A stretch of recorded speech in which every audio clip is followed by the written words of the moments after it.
Oh, hey, CNFers, we are fewer than 2 weeks away from the publication of The Frontrunner. No, you're having a stomach ulcer, so sure, go ahead. Secure yourself a pre-order while supplies last. Call now. What number? I don't know.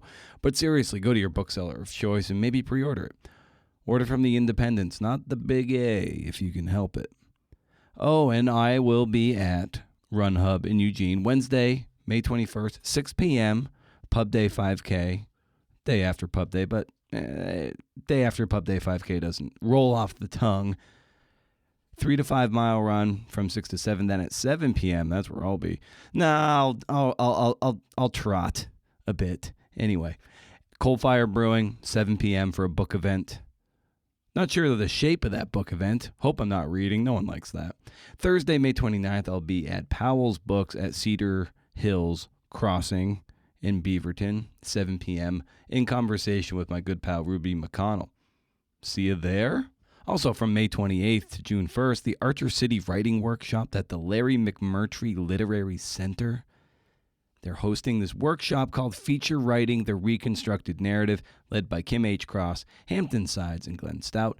Visit lmcmurtrylitcenter.org/events to learn more. Got to put that slash in there. You'll enter the retreat one writer and leave a new one, a better one. And no, I don't get kickbacks or commissions, so get your cynical head out of your ass. I'm not always about the money, man. I'm not. How could I be? I would write like poetry from the perspective of like Gandalf.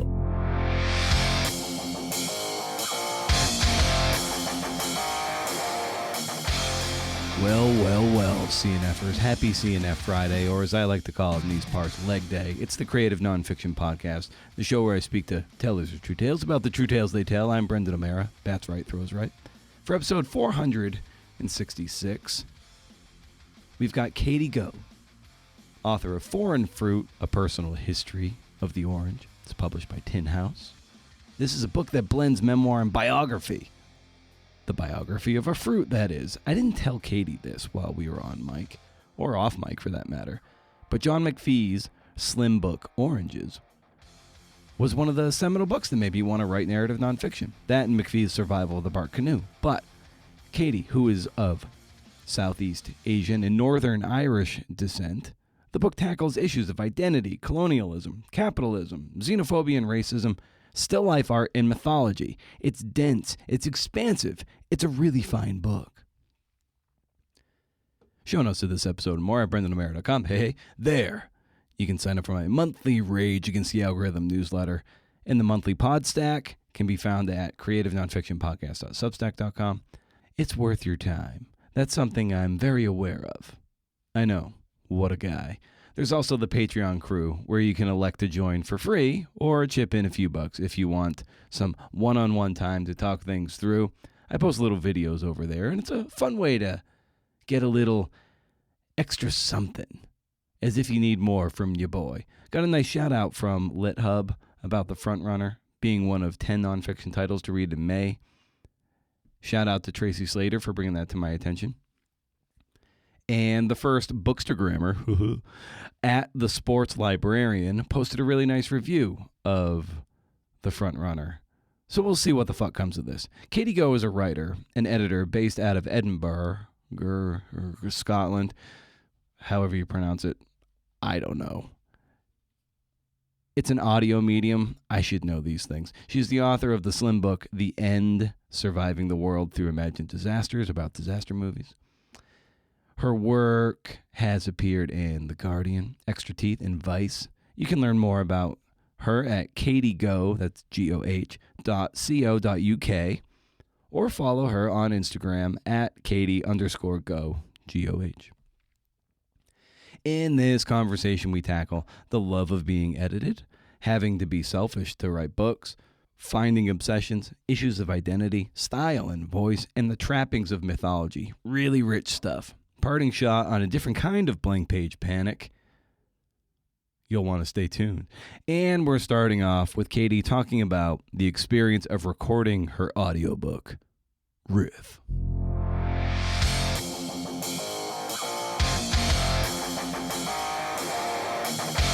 I go 3 days without writing, I feel fucked up and, depressed. I like to write books that sound more like someone telling a story over a campfire. Then you got to keep moving on because tick, tick-tock. This is going to have to interest somebody somewhere other than me.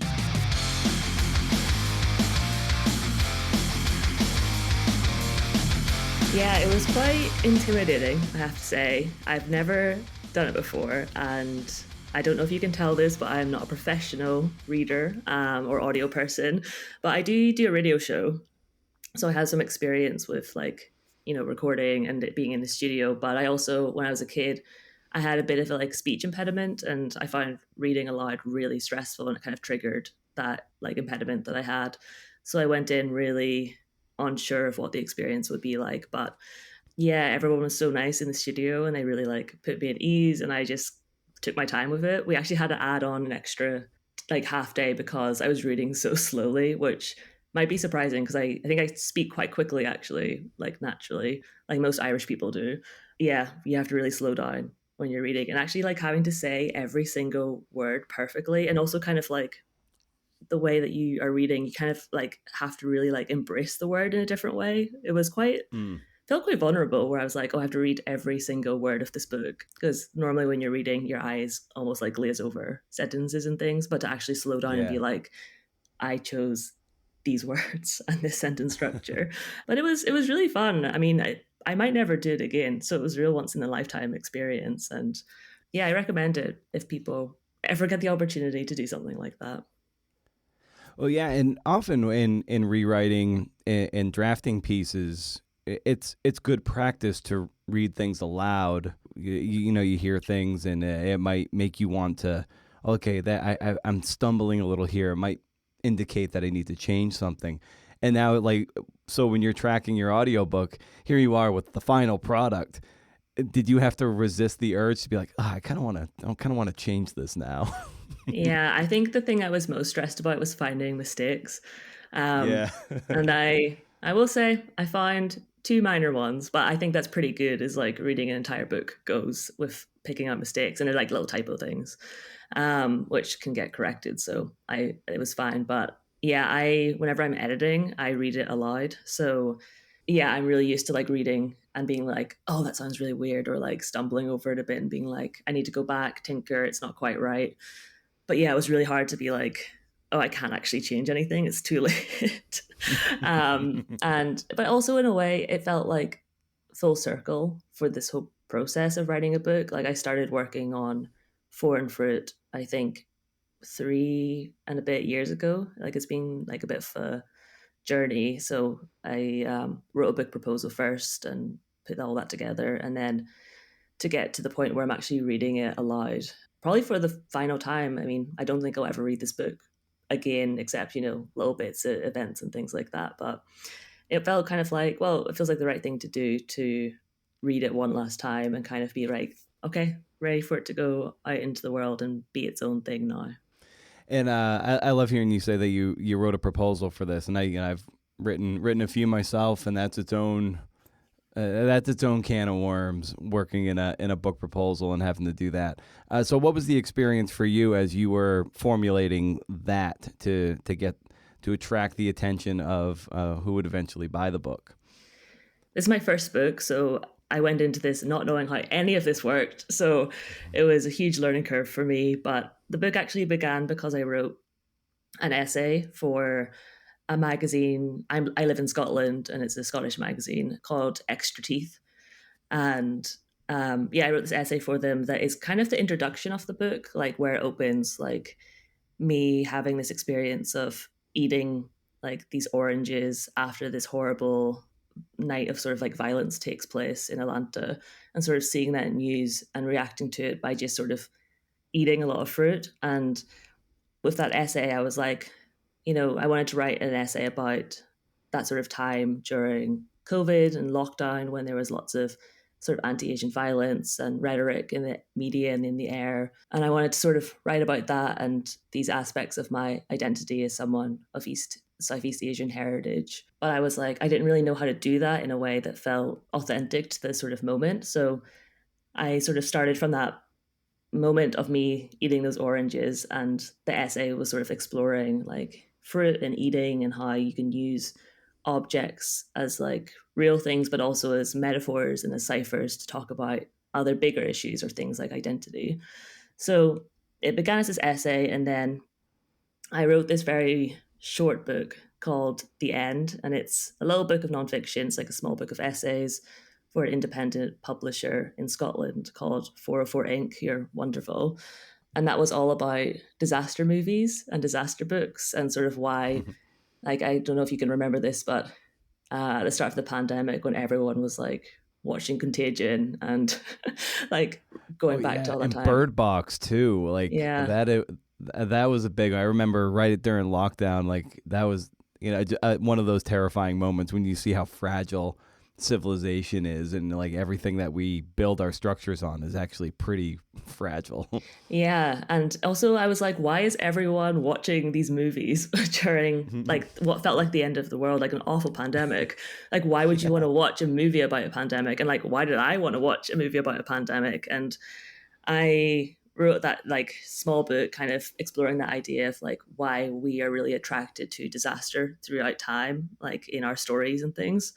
So I'd written that short book, and my agent, Matt Turner at RCW, he had read it and he got in touch. I think because he thought I might write like some sort of post-apocalyptic novel or something. But I was like, I've got this essay about oranges and sad feelings instead. And he was like, yeah, like there might be something here. So that was the idea of like, okay, I want to expand this out and actually like look at the history of the orange, sort of do proper research into, you know, how oranges have moved from Western China to like down the Silk Roads to Europe, to America, across the world. Like that history angle wasn't really in the essay. And I love sort of finding like an obsession where I can do like a year of research and go and like read hundreds of books about oranges and citrus. So that's kind of how the idea came about. And then the proposal was strange because I've just never had to do something like that before. I'm very used to like pitching articles as a journalist, but those are like 100 words, and you know, an article is really short. Whereas this was, I think my proposal ended up being like 20,000 words, which I think is on the long side of proposals. And yeah, it took actually almost a year to put that together, to really know how we were going to structure it, how I wanted to like, follow the orange across like the world, sort of geographically, but also chronologically, and how I wanted to sort of tackle these sort of issues of identity in a way that felt more authentic to me than some of the other writing I had done before. How did the book itself change from what you proposed in the proposal? It stayed pretty much the same structurally. I think maybe a couple of chapters just like moved around. I think with the proposal, I was kind of like, I was quite ambitious, where I was like, look, you know, I hadn't done a lot of the travel that was in the book. Like I hadn't gone to California, for example, to Riverside or LA, which is a chapter in the book. And I was like, well, maybe I'll get to go. I haven't been yet. So it's quite hard for me to know what emotional beats are going to sort of be hit on in that part of the book because I haven't actually done it yet. So it was quite strange to sort of have to propose almost like the emotional arc of a book that you have not got on yet.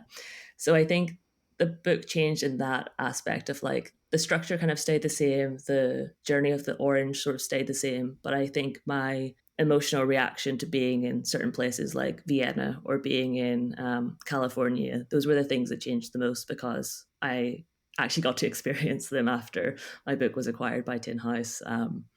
So yeah, I think those are the parts that changed the most, but it pretty much all stayed the same other than that. I think actually the book ended up being a bit more like creative, if that makes sense. Like I think because as a journalist, I'm very like well trained in, I suppose like whenever you have to review, I do a lot of like reviews of like films or books or gigs and things, and you're trying to like capture something that you experienced, whereas in this book there's a lot of history that I was not alive for. I was not alive in like the times of the Silk Roads or in like ancient Chinese markets, so I had to use fact to kind of get those sort of details right. But also there was some of it where I was like, you know, imagining people in this market, imagining like petals falling off trees. And I was like, well, I don't know if that happened, but it probably did. So it's a mixture of Yeah. using fact and then also a bit of imagination, which was something that I wasn't expecting I would do so much in the book. Yeah, well, that's certainly like a plausible scene to build. Yeah, because like a lot of times when you come from a journalism background, there's just this rush to just want to dump the information on the reader, and then you have to kind of rewire your brain to tease out certain things and to paint scenes and make things a bit more evocative with the facts and with the research and reporting. So it's a cool muscle to develop, but it does take quite a bit of rigor to try to put a fiction hat on to the facts that you gather. Yeah, definitely. I think that was the thing that felt the strangest, and also the like dialogue and things that was quite weird. Like I have experience of doing like interviews and profiles, so like using people's like what they say and putting context around it, but it was quite strange to do like back and forth dialogue and have myself as a character as well in Yeah. scenes. And I was like, it felt really like, she said this, I said this, she said this, and it was like, if that felt quite funny to me as someone who has like no experience of writing fiction at all. But I think I pulled from like a lot of like novels and things to try to like understand how do you actually like set a scene, and also how do you like use dialogue in a way that's not just I don't know, like a bit flat on the page, but how do you make it sort of feel like it's moving towards something. Kind of piggybacking off of you like tracking the audio part. Like I had my notes too, and I love peeling back this element of writing and the idea of just voice and style, and how you cultivate a voice as a writer, and how you think about it. So how do you think about voice and style, and how did you land on something that feels unique and, in your own skin? Yeah, I think it's something that I feel like I'm definitely still developing. And yeah, and also this is the first time I've written something of this length. So it was kind of interesting to see how my style sort of, because I wrote it pretty much like first chapter, second chapter, that sort of chronological way, to sort of see how it changed. And the epilogue of the book is kind of like this breakaway from my narrative, where it kind of becomes almost like a little like fictional short story kind of thing, where it's kind of imagining this valley, and there's no people in that part of the book, and there's no really, it's kind of like God perspective, I guess, or like very objective for me. And I felt like that kind of style is something that I would never have done before I wrote this book. Like kind of, that was the last thing that I wrote, the epilogue, and I would never have had the courage to do that at the beginning, because I feel like I'm very like well trained to be like, oh, I always need to sort of make people like relate to me, or I need to explain things, and I'll sometimes over explain things. As a journalist, my job is to take something really complex and make it really accessible. And I still think that that's a really great skill. And like I do that, I think, in a lot of the history parts of the book, because as I'm very clear about in the book, I am not a scientist and I'm not a historian either. And I have an academic background, but, in like English literature. But I wanted to make the history as like enjoyable and like as much pleasure for reading it as sort of the other aspects of the book. So yeah, I think that the style is like, it's kind of trying to take the sort of fact and make something like quite compelling from it, or just try to like draw people in. And like, how do you like take people to somewhere that I've never been, they've never been, no one alive has ever been to, like, especially when you're talking about ancient history. But how can we talk about like smell or sound or sight and this sort of texture of a place, and try to conjure that up, even though I am sort of having to like do a lot of imagining there, like using the history and the facts to be like, well, if they're like cooking these things and these are the sort of, socioeconomic issues of the time, these are probably sort of the sites. And oh, there was like magnolia trees have been found in this place, so there was probably petals falling at some point, and there were these sort of buildings here. How can I like use that to sort of piece together like a scene and bring people there? So yeah, I don't know if how to describe my voice, but I think it is, yeah, a mixture of all those different things together. Yeah, I know. Just over the course of the development, the constant evolution of an individual writer, there are people we love to like. We really lock into and really want to mimic, and until something of ourself starts to develop out of all those influences. So, who were some influences that you really locked into that you aspire to and just inspired you to do the kind of writing you do? Yeah, I always feel like with these listeners' questions, I have so many favorite writers, but I'm really inspired by them. But I'm always like, oh god, people are gonna like. I hope people don't think I'm like doing some sort of like weird imitation of like I love Hilary Mantel, for example. I think she's like she changed like how I thought about fiction. But I'm like, please, like, don't try to think of me and like Hilary Mantel on like the same bookshelf almost. Like that seems crazy to me. But I think the Wolf Hall trilogy, like I read that when I like a late teenager, I think. And like I don't know how popular Wolf Hall is in the States, but like in the UK it was pretty popular, huge. I think. Yeah. Yeah. I think of like TV show and stuff. Yeah, it comes up fairly frequently on this show, and I've asked people for recommendations, and it definitely inspires a lot of people. And I worked in a bookstore for a time, and I'm always frequenting bookstores, and you see the book all over the place. So it does have an imprint over here for sure. Yeah, I think like how she wrote about history, I found really inspiring. Like how much of it was about character and about emotion and the history aspect. Like you could tell that she has done so much research, but it feels so effortless that like that. I think that is really the sign of like someone who's like done their homework, is that they've conjured this world that is so, it feels so real that you can't even like you can't even pick out parts where you're like, oh, she's obviously put that fact in because it's, like she needs to do that, or put this like Tudor thing in here. Like it just feels like a world that she's conjured. And I love her writing, but I think the Wolf Hall trilogy is like one of the best series ever written. So I think in terms of like the history aspect, Hilary Mantel. And I also was really inspired by James Joyce.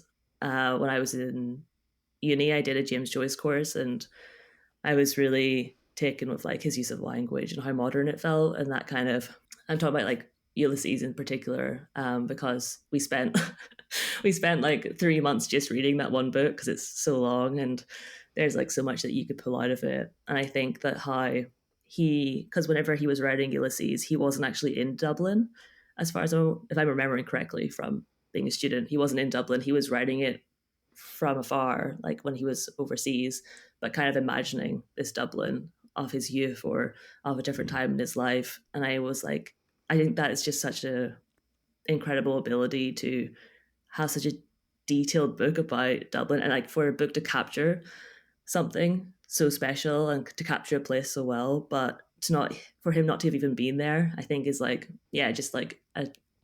just shows how skilled he was as a writer. And I think his use of language as well, and how he sort of uses, there's like something very physical about his sentences. Like you read them really quickly and then they're really short, and you feel like this push and pull almost, like they feel quite like muscular or something. And I think there's like a couple of cases in the book where there's like quite long run-on sentences, which was a pain whenever I was recording the audiobook, trying to like remember to breathe and like figure out how to like breathe through them. But I think like, when do you like let go and just let yourself take the reader away, and like when do you use that, when do you pull that back? I think that kind of style was really inspired by Joyce and Ulysses in particular. Yeah, I think more recently Annie Ernaux, the French author, has been a real inspiration. Okay. She uses a lot of her, I mean, she completely uses her life in her writing, and it's like this hybrid of fiction, nonfiction. Like people aren't really sure what it is, and she's kind of like, I don't know either, it's just my life. And she writes so beautifully about memory, and she's got a book called The Years, which tells the history of her lifetime. I think beginning in like the 1940s, 50s maybe, in France, and kind of coming right up to almost like the present day. And she has this like collective we, and she talks about her life in this sort of like plural, almost like chorus kind of fashion. And it's epic and it's personal and it's intimate, and it's, tiny moments in someone's life, but also huge grand moments and huge like political moments, and how the personal and the political are one and the same really. and they're like given the same respect in her book and the same amount of space. And I think that how she rewrites a lot of her life and sort of focuses on different moments in her life and uses memory, I find that really inspiring, and I'm kind of awed by her ability to do that. Now, a lot of us get into writing because we love books and love reading, and then it's another stretch and another step to actually want to become a writer. So, what was it about you along your path that made you want to kind of pick up the pen and do this kind of work? I think I was like a reader before a writer, like everyone normally is. Like I loved reading as a kid, and like my parents were great, and they brought me to the library and they bought me books and they read to us, and like I fell in love with just really good stories first. And I actually remember in our town's library, I remember going in and I kind of had outgrown the children's section, but I wasn't quite maybe ready for the adult section. But I went over to the librarian and I was like, oh, I want to take out this book. I can't remember what it was, but it was definitely like from the grown-up section. And she told me, like, you can't take that out because you're too young. Like, kind of was like like a little like censorship in the town library. Or she's like, you can't you should be in the children or like the young adult section. And I was completely outraged by that. So I think I kind of rebelled and was like, I'm gonna like read Wolf Hall, or I'm gonna read like these books that I'm definitely like too young to understand. But I think I was just like in love with reading for a long time. And then when I was a teenager, I wrote a lot of poetry, actually, a really, really bad poetry. But I would like, because I had no life experience really as a child. So I would take characters from books and write poetry from their perspective, kind of like really weird fan fiction. Yeah.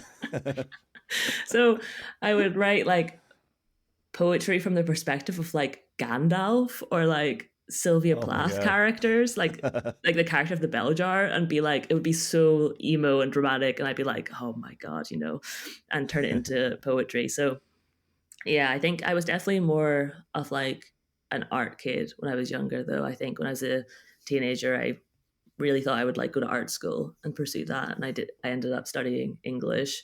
But in terms of like, I guess, writing more seriously, other than like my weird poetry fan fiction, it was when I was doing a master's at Edinburgh University, and I started doing reviews of books and things for a magazine here called The Skinny, and writing articles and interviewing authors. And I was like, oh, this is really fun. This is like, you get paid for this. This is like way better than being an academic. So I finished that master's, and I had been weighing up pursuing a PhD or not. I kind of fell out of love with academia during my master's and found sort of journalism and did a lot of film criticism, book reviewing, interviews and things, and sort of built a career as a freelance writer amongst like many other jobs. And yeah, I think that kind of led me to write that book, The End, because that was sort of a piece of like cultural criticism. And I think Foreign Fruit is kind of like the biggest jump I've done since then. Like I used to write a lot of opinion pieces and personal things, and I write about that in a book, and kind of how I found that experience of writing about really personal things quite exposing. And I was kind of like I would write a lot about like, as a mixed race person, this is this, or as a person of East Asian heritage, you should go and see Chinese rich Asians, or things like that. Like having to like use a lot of my identity sort of markers, I guess, is like reasons why someone should listen to me. And after a few years of writing these sorts of articles, I was like, okay, they're good in terms of like, it means that I'm writing and getting paid for it, but it's kind of like taking a lot out of me, and I'm kind of giving up a lot of myself to the page, and I don't know if it's really worth it. So I kind of made a conscious decision to like not do that kind of writing anymore. And actually that's why I wrote that essay, and then sort of Foreign Fruit came from that. So it feels like after writing Foreign Fruit, like I think the next book that I write, if I'm lucky enough to write another book, I think it'll be quite a different direction. But I think I've always been interested in like personal writing. But I think that this book feels kind of like the culmination of like a lot of things I've been thinking about sort of throughout my like 20s and early 30s.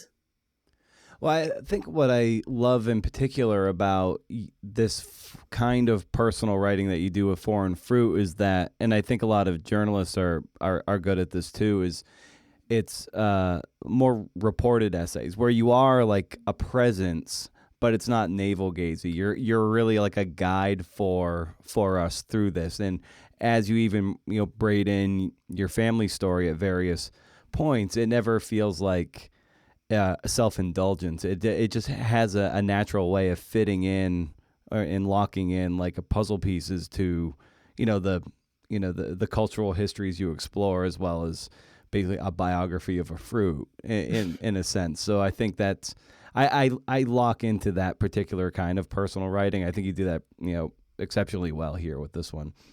Oh, that's really kind of you. Thank you.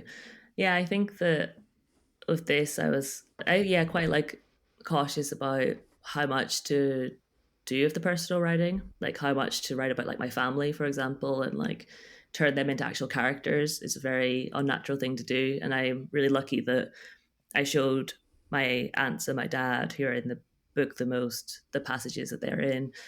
And I was like, oh, I really hope that they don't think like I'm like spying on them and like, turning them into like characters, or they're going to be really offended by how I've like characterized them. But they were really sweet. They were just like, look, we understand that it's like your perspective of us, and it's not like an objective opinion or like an objective view. Like this is all through your eyes and all through like, yeah, your perspective. So yeah, we're fine with it, which is great. That's amazing, that degree of like emotional intelligence and maturity from people being written, family being written about, because often they get very defensive. But the fact that they even had that wherewithal to be like, oh yeah, this is your subjectivity, as long as you're doing no harm, it's just like, yeah, this is your perspective. And I'm sure you had conversations with them about it, but that is, like, just hearing you say that is actually, if I had hair, it would be blowing back, because so often families just like, they get real, the hackles go up when they realize they were on the record all that time and they didn't realize it.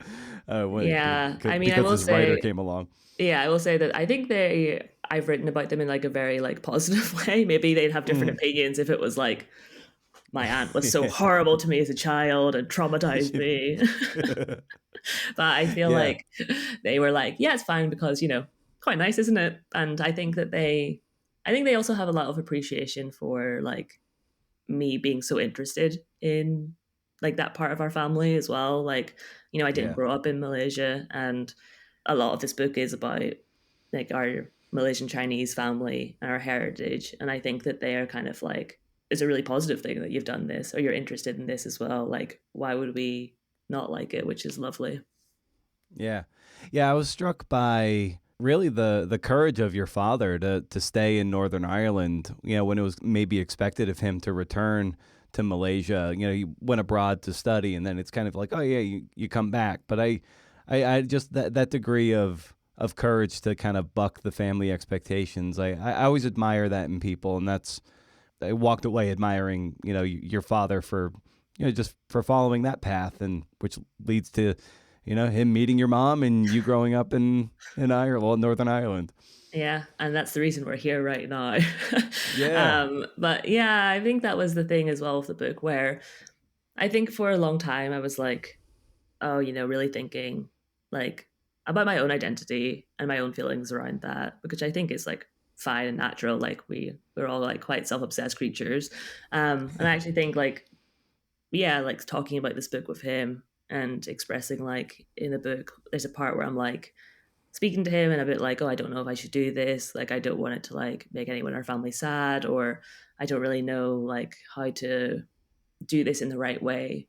And he was like, look, like it is really hard to live between two places. Like I feel that, and I feel like I feel pulled in two directions as well. And having like a really honest conversation with him about that. And yeah, I'm really happy that the book kind of gave me that opportunity to connect with him and be like, yeah, like and it's not to like be like, oh, that I feel like bad for feeling bad about my own issues. It's more just like, other people have gone through this in my family, and like probably my grandmother moving from China to Malaysia had a similar feeling of being pulled between two places. and other members of our family, because they've like come from a different place as well to Malaysia, and then my dad going from Malaysia to Ireland. Like, yeah, we are all sort of pulled in different directions if we move away from home.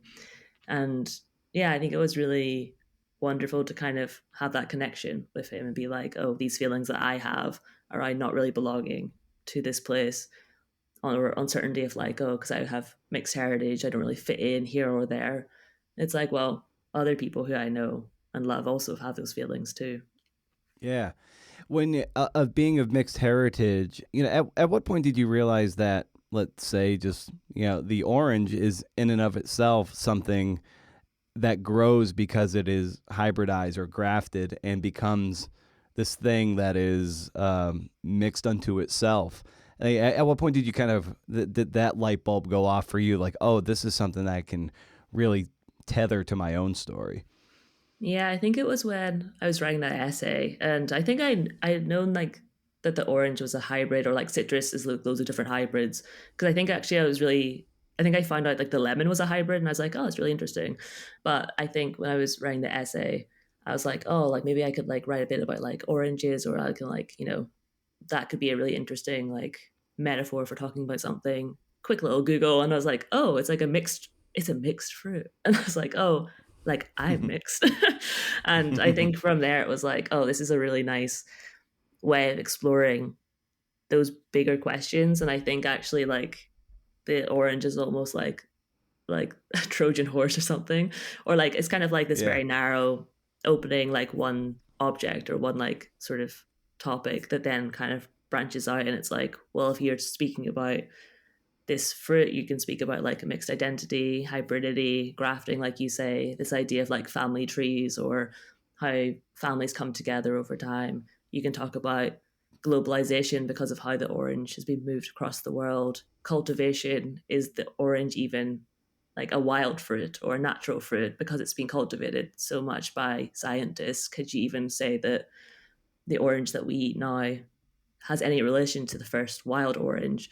I thought that was a really interesting idea of like, oh, how do we get changed over time? How are we like cultivated as people? And also things like capitalism and like commercialization of something natural, like the orange kind of became an industry in Southern California. Sort of ideas around an empire because the orange was eaten by European sailors who wanted to go and like discover, in quotes, other aspect, like other parts of the world. Would they have been able to do that without citrus, because that prevented them from getting scurvy? So you could see the orange as a sort of like tool for empire as well. So the more I sort of started like reading into the orange, I was like, well, these are all the things that I kind of want to explore as a writer, like these really big, like juicy topics that are almost too big to kind of write about directly. Whereas the orange was a really nice way for me to like fold them all in, but also still have that personal lens, and also have like being able to follow one object or one fruit is much easier for a reader rather than like an unwieldy book that's just about everything everywhere all at once. Yeah. Yeah, what struck me about the book as well, and it kind of rung to me like this little bell every time I heard it, was this idea of mythology. And early in the book, you write, memory slips into mythology, and then by the California section, you're like Eve's apple and Persephone's pomegranate, California's oranges are as much myth as they are fruit. And there are other grace notes of myth throughout the whole thing. So I just wanted to get your sense of mythology as a theme in this book as it pertains to the orange, but also kind of the danger of mythology too. Yeah, I think with the California aspect, it's like you like close your eyes, think of California. It's like orange and lemon trees, sunshine, waves, palm trees. It's like this image that media has sort of created for us, that whenever we think of something, we think of these like almost like stereotypes, I guess, is like mythology's wrapped up in that as well. But I think you're so right. Like mythology can be really a dangerous thing, because mythology is kind of like, it feels like it can't be changed, or like it's always been something. So I'm thinking like in where I live in the UK, there's like this mythology of the British Empire was a really like glorious thing or a really great thing. or it was just a thing that kind of, you can't really question it. And I think for when I was growing up, no one really talked about the British Empire as anything other than like, oh, like this thing happened, or it just was like this inevitable thing that just had to happen, and now we're here. That's the history of the world. As I got a bit older, I was like, oh, hang on a minute, like why did that even happen? And I think there's been a really big movement that was being led by like the Black Lives Matter movement, looking at sort of colonialism and like the legacy of the British Empire, and even things like statues that we have in our cities, names of the streets in Glasgow and Edinburgh. Streets are named after people who owned plantations in the Caribbean, and we don't really question these things. And it's like the myth is all around us. We like live in it, and it feels like, because it feels like it's everywhere, and it's almost like you can't grasp it or something, like it's just like in the air and you can't question it. And obviously now people are questioning it more and more, and that myth is kind of being shattered a little bit, or it's at least it's like saying, okay, you have this myth, but there's also other myths, or there's other stories here that you can look at. Like, what about the stories of the people who were colonized, or the people who were like left behind also in Britain, who were living in poverty at this time? Like these different stories. And I think the myth idea is like, it's almost like the final boss of like the stories or the history, history written by the victors. Like the myth is like created by the victors of history. And it's this very dangerous thing that if we sort of just say, oh, well, that just had to happen, or it was inevitable, or that's just a story, or like, these sorts of things with like beginnings, middles, and endings, then it doesn't really leave space for us to question them. And I think that we're seeing more and more people wanting to question these big grand myths and these big narratives that we have in our nations. Oh, for sure. Yeah, we're seeing that almost on a daily basis here in the States, of people are rightfully questioning like the founding fathers and the westward expansion and the displacing of indigenous peoples, to speak nothing of the heinous enslavement of African Americans and the Africans who were shipped over here against their will. And there's a very large contingent that would just rather sweep that under the rug and erase it from the history book, so we don't even have to cast an eye at it. Speak nothing of the reparations owed to these people. The more we burrow into the mythology of these godlike figures who wrote these treatises that founded, this country, it's the more danger we do to subsequent generations. And it's, I just, in your California section, just the massacre of the Chinese immigrants, and that you write about so brilliantly. And I had never heard of that. You see it kind of pepper throughout history, and I just found that just so sobering, but so important. And I'm so glad you wrote about that to, for a reader like me who had never even heard of that. It's like, it's a history that was definitely forgotten. I was like, oh, awesome. Like, I'm glad Katie brought this to the fore in the way you did. Yeah. And like that, that's only like one of how many hundreds of similar incidents throughout the like founding of the United States. And I was really curious about like memory as well when it comes to that, because that LA massacre of like it's Chinese immigrants, that happened in the 19th century, so long ago. There only now is there going to be a memorial to that, and that's something that people have really had to push and fight for, like the Asian American community in Los Angeles. And you're like, over 100 years, and it's taken that long to even remember what happened here. And like, I went to visit the site of that massacre, and like there's a huge freeway that runs like basically through where Chinatown used to be in LA. And when I went to visit it, there was like nothing there to mark that something had happened and this tragedy had happened. There is like a really amazing museum nearby, and there's going to be I think it's going to be like these sculpted trees, which sound really beautiful. In a few years they'll be built, but when I was there was just nothing. And it was like, wow, like how many places do we walk through where something awful has taken place and there's just nothing to remember it? And I kind of yeah, it's like, how can we question these myths when we don't even like know the full stories? And I think that that's Yeah. why the work of people who do that research and try to bring these stories to the forefront of our minds is so important. And it's always important to always be, questioning things and like, why did that story get erased? Like, what happened? Or like, why did that Chinatown get erased? What was going on at that time? What were they trying to hide? Or, they didn't see that community as valid enough to protect that sort of like heritage site. And I think that whenever you start to look at history like that, it kind of makes you really cautious of like what's going on in our present day moment, because the same things are happening where certain Yeah. communities are being eroded or being attacked, or we're not remembering certain things. Yeah, when you start to like look at the past and start questioning things, or question what version of history you've been told, it makes you a bit more, I think, like acutely aware of what's going on right now. And you're like, I can sort of see the parallels of what's happening. And yeah, I think that's why like history is such an important thing to teach people and to teach children especially. And Mm-hmm. I really like hope that like a younger generation, when they're being taught history, it is a bit more of the whole story rather than just like that myth that I was brought up with.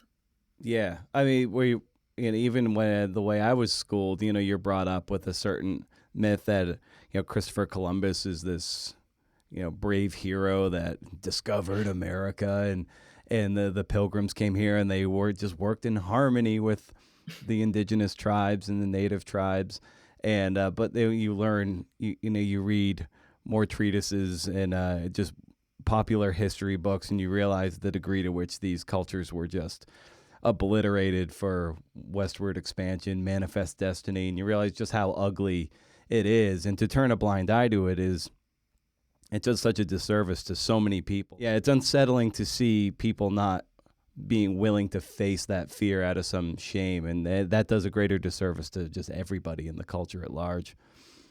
Yeah, definitely. And yeah, it's just like, yeah, like we just need to, I don't know, stay like stay aware of what's going on. And also like Yeah, and what vigilant. Yeah, like there's been like loads of cases of LGBTQ plus books or black books, brown books, indigenous stories, like these things being banned from libraries, from yeah, curriculums.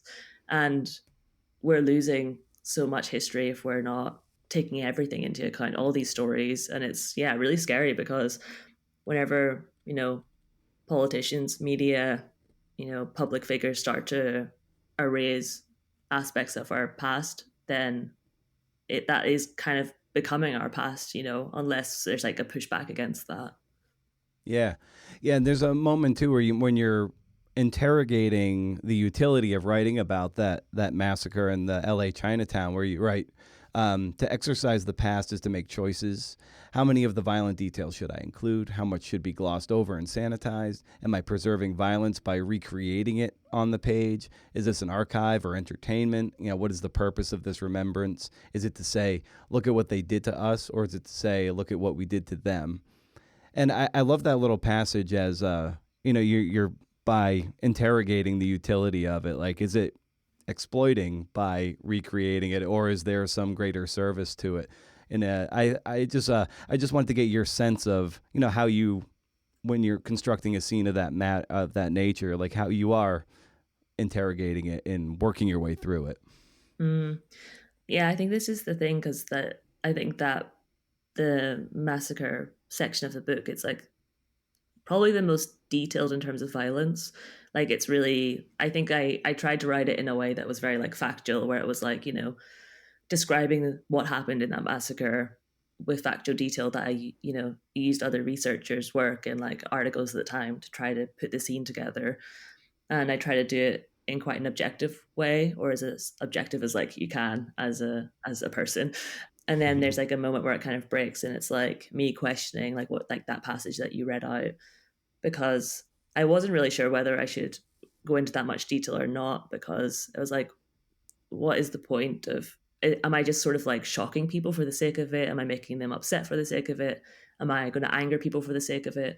Like, what's the reason for this? And I think that yeah, I think that's a good question to always be asking yourself. And I don't really know whether I have like an answer to any of those questions that I asked myself in the book. Like, I think at the end of that passage, I sort of say, I think remembering is better than forgetting. And that's kind of where I come to in terms of a conclusion.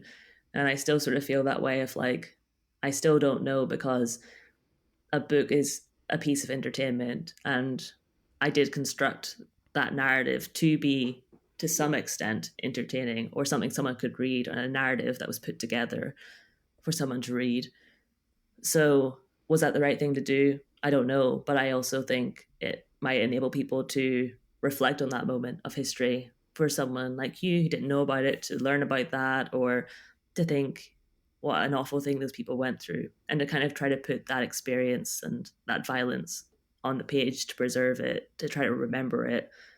I still think it's better than kind of letting it fade away into history, or yeah, to choose to like turn away from it. And I thought it was quite important for me to like sort of face it front on. And I think that with the book, there was like some passages that were in the manuscript to begin with, where I was talking about experiences of racism that I had like faced, and I chose to take a lot of those out of the book because of that question of like is this an archive? Is this entertainment? Like, what is the purpose of this?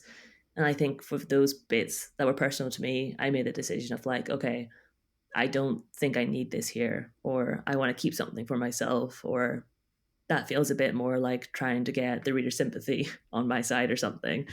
Whereas hopefully if I just say I've experienced some like moments of like, yeah, abuse or like racism, hopefully that's enough that you could just be like, oh yeah, that sucks. Let's like, you can still be on my side without me having to explain in detail every single thing that ever happened. So I think that when I'd taken those parts out, I still felt like, and I was looking at the massacre section, I was like, okay, I think this is actually really important to be here, for it to be in this like explicit detail as well, and for people not to be able to like look away from it, and for me as the author to really like focus in on it as well. Like, I couldn't look away from it either. And it's quite like a relentless passage to read. It's like quite intense, but it felt like it was important for it to be that intense as well. Yeah, and I suspect that was difficult to research and to write and recreate. But what were some maybe other aspects of the book that were just particularly challenging for you to approach and to write about?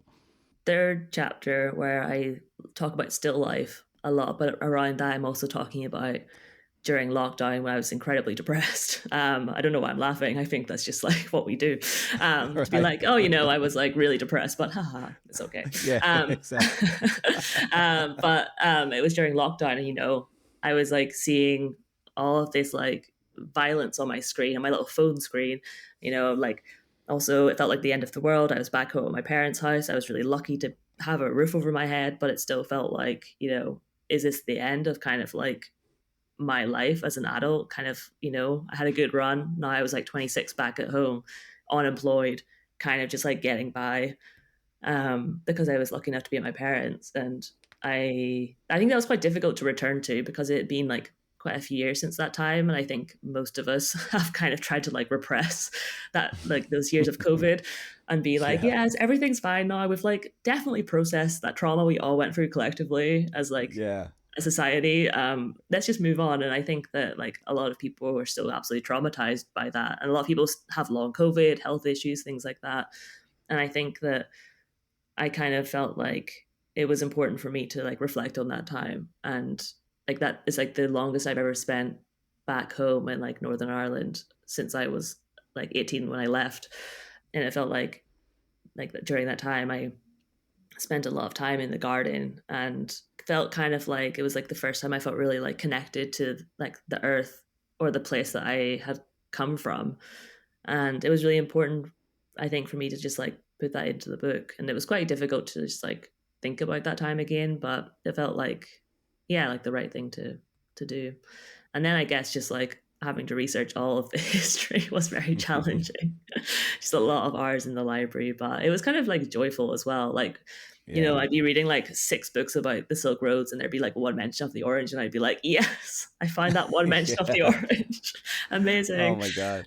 It's the best when you're panning for gold like that. You're like, find something, come on. And then you find it. You're like you said, you're like pumping your fist. You're like, I found it. Hell yeah. Let's go.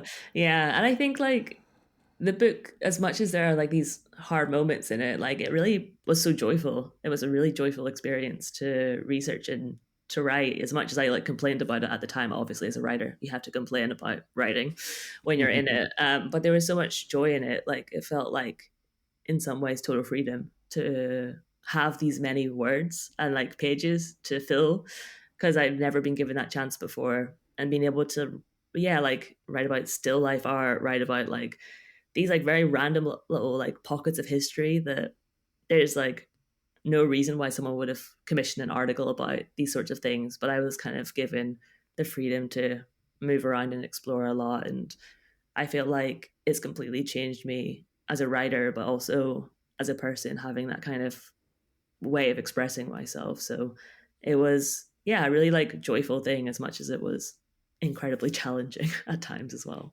Yeah. Well, I love hearing you even allude to the things that we complain about as writers. And that's just a natural extension of this line of work. So just like for you, like how does the grind of it and the mundanity of it manifest for you and maybe practices in place you have to get the work done in the face of the drudgery of it at times? Yeah, I think for me, I spend a lot of time, like, I think like 50% of it is like the thinking and the research. And I like try to like, I spend as much time like reading these books about like still life and like really like looking at paintings and trying to like embedding myself in like thinking about this. And then actually the writing is like, like touch wood, it is like quite quick. Like I feel I'm very lucky in that sense. But then like the other 40% of the writing is actually the editing. Like I love editing. I love editing myself and like other people. I work as an editor. I love being edited by other people as well. Like it's such a gift as a writer to have a good editor. Like it just completely changes your practice and it makes you so much better. And when people complain about being edited, I'm like, this is the greatest gift you could ask for. Like, Agree, yeah. you don't know how good you've got it having someone go through and, picking out your mistakes before a reader does. So yeah, I spend a lot of time sort of like, I feel like I get like the raw material of like the first draft down. And then it's all about like going back, cutting, like, are the sentences flowing right? Is this like image quite right? Do we need to move things around? So I think the editing for me feels a bit like the really hard work of like, and really like meticulous work of picking apart adjectives that are being used or like moving little things around. And I'm like a real like fiddler for like always wanting to move things all the time, even whenever things are meant to be finished. And then I go back and I'm like, what have you thought about, is this word quite right? Could we find another word for this? But whenever I was writing For and Fruit, I was doing other freelance writing and editing at the same time.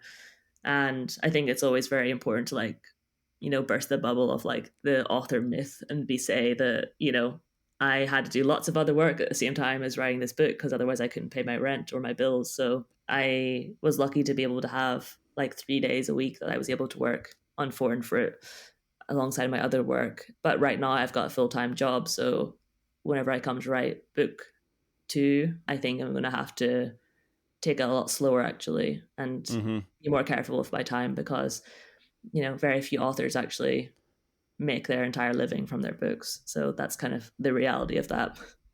Yeah, I love hearing you talk about that. I love hearing other writers talk about that because there is this, to use that term, myth again, like as authors, here we are just writing this book. If we're lucky, maybe we do get to do that, but it's a lottery ticket if you get that opportunity to do it long term, even just short term with one book. Yeah.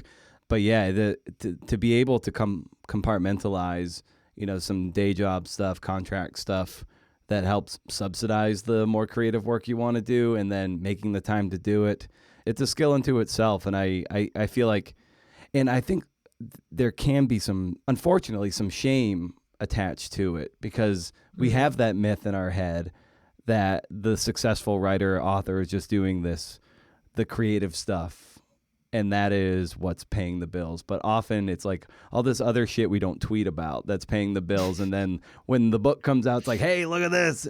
And it creates this veneer of this is what I've been doing all this time. Whereas it's kind of inversed. Yeah, and it's like the people who are able to have that freedom to just sit around and write, it's because their parents are rich or bought their house or they have a rich partner a lot of the time. Yeah. And people don't talk about that. You find that out and you're like, oh, that makes a lot of sense actually, why you can just sort of like walk around coffee shops and write all day and wander home. And like, you know, I think that like the economic realities of being a writer, yeah, it's still, even though I think people have got better about speaking about it, it still is a bit of a like shame thing attached to it. And Big time. yeah, it's like also, you know, I didn't have caring responsibilities when I was writing Foreign Fruit. It would maybe be a very different book if I had to care for a loved one or a child, you know, and like that's a really difficult thing for parents to do and to balance caring for someone else and being able to be like a selfish author, because you have to be selfish to write a book, Yeah. because that's just the nature of it. You have to be able to like lock yourself away for 4 or 5 hours to write. I can't do that if I have a kid or someone to care for. So I think that yeah, like the realities of being a writer are it's much more I think it's just good to sort of be honest about it and like burst the bubble and sort of recognize that for a lot of people it's just not a reality, because the amount that you're paid does not equal what you need to get childcare and things like that. So yeah. Yeah, that's really, like I said before, like I love hearing you, you know, just because you're in front of me right now, I love hearing you talk about that. And I try to be as transparent as possible with me. Like I don't have kids, 3 very needy dogs, but don't have any children. You know, my wife is the breadwinner and brings in health insurance and everything. So it gives me more latitude and freedom to do what I do. So I'm just always trying to beat that drum, just to let people know the privilege I benefit from. And by extension, now you might be able to interrogate other people's conditions, whether they're not being as forthright about it, and be like, okay, you know, the odds are they've got some sort of something that is liberating them that might otherwise be saddling me on the other side, you know. Yeah, it's like I feel like, yeah, we could go on like a very long conversation about this, but it is just like, I just feel so sad for how many great authors or like potential authors aren't able to do it. Yeah. You know, like there's so many great people who we're just like missing because they weren't able to write, because they had to care for people, they have to work, they have to do this, that, and they don't have the time to sort of sit down and write, or to be able to like pursue getting an agent or getting a publishing deal. And I mean, I'm really curious to see if there's any way of changing that in the future. Like over in Ireland, they're trialing this like universal basic income for artists. There's a pilot scheme going on that the government has put forward. And I have a friend who's on that scheme, and it's completely changing her practice, like how she's able to do her art and make and create and explore. And I just think like, what would it be like if, you know, not just artists, but everyone had some sort of like, there was just a bottom line that sort of kept people safe and fed and sheltered. Like, what would our art look like? I think it would be way more interesting than what it is now. Oh yeah, 100%. It's just like you remove a stressor. I guess you can call it some of the Maslow's hierarchy of needs. Like if you can just like make sure that, you know, people have like consistent housing, and like they're not suffering from food insecurity. It's just like, okay, now there's so much more bandwidth free to create, or just to even just to not put any more extra pressure on themselves, maybe just to feel free in their own head instead of having to be under this constant cloud of worry. I mean, it's a beautiful sentiment. I'd love to hear more of that program from you. Yeah, in the future, I'd love to know more. Yeah, I would. Yeah, I'm really curious to see how it goes, and if it's kind of taken up as, you know, moves beyond a pilot, or other countries that are doing similar things, or at least, you know, funding people to pursue art kind of for art's sake, outside of just like, you know, it makes money. It's like there's the economic argument for art, which is great and everything, but what about just like people being able to make the art they want to make. Maybe Yeah. it's a bit like hippy dippy, but I think that it has a very positive impact on like, welfare and our society. Oh, 100%. Well, Katie, I want to be mindful of your time. And as I bring these conversations down for a landing, I always love asking the guest, you in this case, for a recommendation of some kind, just like something that you that is bringing you joy that you want to share with the listeners. So I would just extend that to you. Oh, what a lovely way to finish. That's a really nice question. What's been bringing me joy? Even though it is spring, kind of moving into summer here, I have been playing a lot of video games and nice. spending a lot of time inside. And there's a game that I haven't been able to play yet, but I've watched a lot of Twitch streams called The Blueprints. And I'm really hoping by the time that this podcast comes out, I've got it. I've got my copy of the game. But it's like this game where you like walk into this house and there's kind of like these days that you play and you have so many steps. So you have like 50 steps. You can walk into rooms 50 times and you have to kind of solve this like mystery. It's like a puzzle of like, what's going on in this house? Like, how did you like this all kind of come to be? Like, how do you kind of get to this room at the very end of the house that you have to move towards? You kind of have this like blueprint map, which is kind of where the name kind of is like a, little play on words, that you have to get towards. And there's like things that you can get that give you more footsteps or like things to aid you to get you over there. But then if you run out of steps, your day ends and you start the day again and everything resets. It's like a rogue like game where you have to start from the very beginning. And I love those kinds of games because I get absolutely obsessed with them, where if you go back to like the very start and you're like, okay, I've like figured out that if you go from the kitchen to the ballroom, then you get this thing that means that you can go back into the kitchen and then you can go. So it's kind of like almost like Cluedo or something. It's like, it's really fun. And I've been watching some people play it on Twitch and I'm really hoping to get a copy of it very soon. So The Blueprints is what it's called. Nice. And what's the gaming system it's on? It is on, I think it might be PlayStation as well as Windows. Yeah, this is my problem, is that I have a MacBook and you can't play it on the Mac. So I have to wait until I can use my partner's laptop to play it on. This is why I haven't been playing it yet. But I know it's going to be great and it's going to bring me a lot of joy, especially because I know a lot of the secrets of the house already from watching all of these other people play it.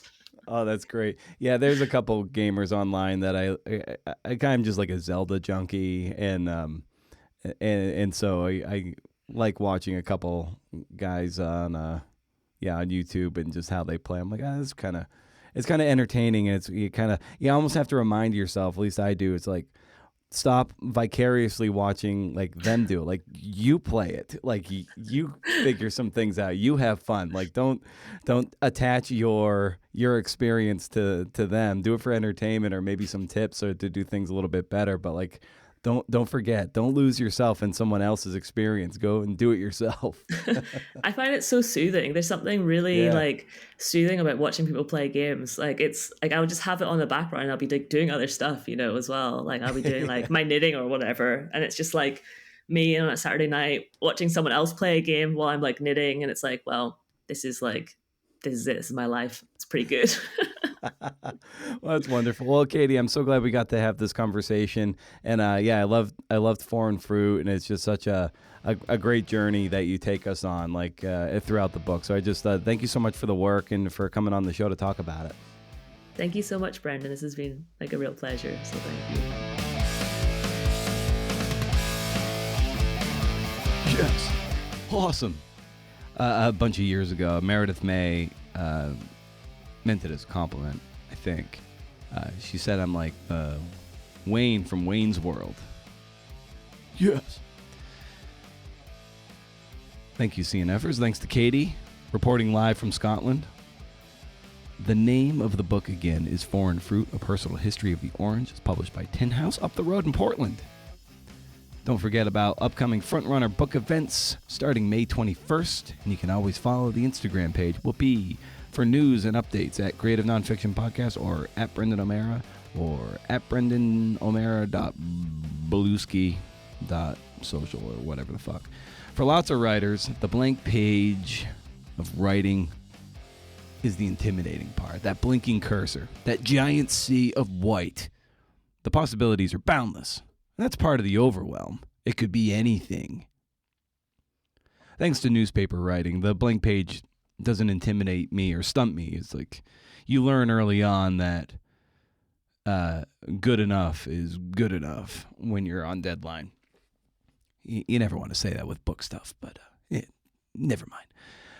What gets me is the blank notebook page in the blank Rolodex. Much of my attention of late has been ginning up sources for the next biography, and I haven't spoken to anyone yet. I have names, I have some numbers, I've left a number of voicemails, and I've gotten nothing back. The idea is solid, the arc, in theory, also solid. My agent likes the idea, the arc, but I need sources. I need conversations. I feel like I need about a dozen people on record just to be like, okay, there it is. There is a little groundswell of shit. And until I get that, I have no book. And with no book, I'm awash in panic. This is how I felt at the start of Prefontaine. The feeling is very familiar. Trying to find names and numbers and emails, it's not too hard. Placing the call, of course, that gives me panic, but whatever, you do it because that's the job. And then you have to sell yourself for 15 or 20 seconds over and over again. And you get kind of good at it after a while. And then you're just working up nightmare scenarios in your head about how they're going to tell you to go fuck off and that I'm a monster and an enemy of the people. I mean, this never happens. Maybe they think it, but most people are pretty civil. Or sometimes they do that, but it's very rare. And that's the plight of the journalist when it comes to writing nonfiction. By and large, we're not drawing from the well of personal experience. We're reliant on the information and stories we get from people willing to go on the record or offer background information. Without that, you have nothing. You can't sell shit without that. Especially for a contemporary sports figure, which is what my next project is about. You got nothing unless those people are talking to you. And it's figures, actually, but that's neither here nor there. And hopefully I'll have an announcement before 2026 arrives. Blah. I've been filling up my new compendium with names and numbers, cataloging my travails of the day-to-day as I dip into it. If I leave 5 voicemails in a day, I consider that decent. Eventually someone will call you back. It's the first 5 sources who become really the most important. They become validation to an ever-increasing roster of sources. They're the ones who take the risk before there's a contract, before there's even a book proposal, when it's just this little nascent, newborn idea that is just kicking and screaming and wanting attention and nourishment. Those are the people who really are the unsung heroes of a work of nonfiction before things are certain. From there, the snowball will start to gain mass and momentum as it tumbles down the hill. But shit, until you get people willing to help fill up a notebook and a recorder, you're dead in the water. You got nothing, man. That's the blank page panic that keeps me up at night. Hello, 3 a.m. God damn it. Stay wild, CNFers. And if you can't do interviews, see ya.